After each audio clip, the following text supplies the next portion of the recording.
This is Stefan Schmidt for InsiderIowa.com. Yesterday I had the opportunity to watch the third governor's debate. I also blogged it live for the Des Moines Register with some of my colleagues. It was very interesting and of course very important because the Iowa governor's race is being watched nationally. We've all seen the first two debates.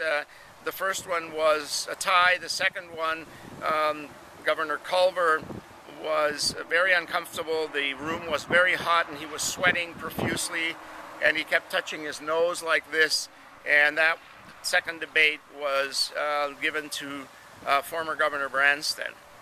This debate was in a nice air-conditioned room, and Governor Culver not only didn't sweat, but the way that the podium was set up, he was right next to former Governor Branstad, and the size of the two was startling.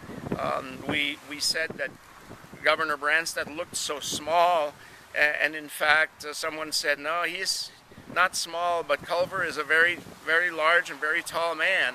And that visual was, I think, in some respects at least, a negative for former Governor Branstad.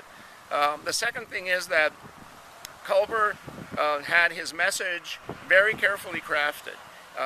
He answered every question pretty crisply and kept returning to the theme that is now his campaign, which is that Iowa is in pretty good shape, third in the country in terms of being in pretty good shape, that he has brought a lot of businesses to Iowa, that Forbes magazine has said that Iowa is one of the best places in the United States for companies to do business. And he stayed on message in terms of his accomplishments. He never mentioned any of the things that went wrong in his year as governor.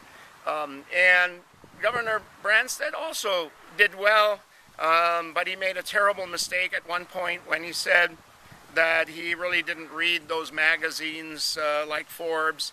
It made him sound like Sarah Palin. I don't read anything.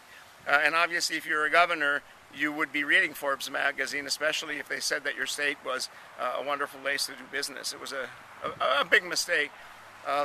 Culver also made a mistake, and Culver said that he would raise taxes, and everybody gasped because raising taxes is not a good idea. In conclusion, the debate was enjoyable, it was interesting, and we scored it in the middle. And we had another poll of all the bloggers, and there was a huge number of bloggers this time.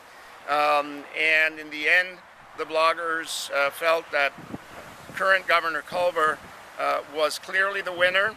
I have talked to some people since then today, and I am getting what could be called an astonishing consensus that includes Republicans who said that in the third debate, Culver clearly was the winner. The reason it's important is that the race has been a wide gap between Culver behind Branstad in the polls by 20 points. That number has been closing up some, and independents who are not associated with any party are the key voters here, and they haven't made up their mind yet. And so a debate like this, if they felt more confident in the current governor, and felt that he would be able to accomplish some things in a second term, could very well move in the direction of Culver. We'll have to see that. It's still a tight race now, tightening up. The latest poll numbers that we've seen show that it is closing. But at this point, it is still Governor Branstad's to lose. It is going to be a far stretch and a photo finish and a tough dash for the finish line on the part of Culver to catch up with Branstad. But that makes it more interesting. It makes it more exciting. And I think we will stay up late on election night to see the results. Myself, I think that by election night it will have tightened up quite a bit. So my own conclusion now is that these kinds of debates can actually be interesting and can make a difference. I have not felt that in most debates. I feel that in most of them, the candidates are simply spouting their campaign message over and over again, and there isn't any real dynamic and interaction between them. In this one there was, and it was a good debate, and I congratulated Iowa Public Television and the Des Moines Register, who were the co-sponsors of it, for organizing it.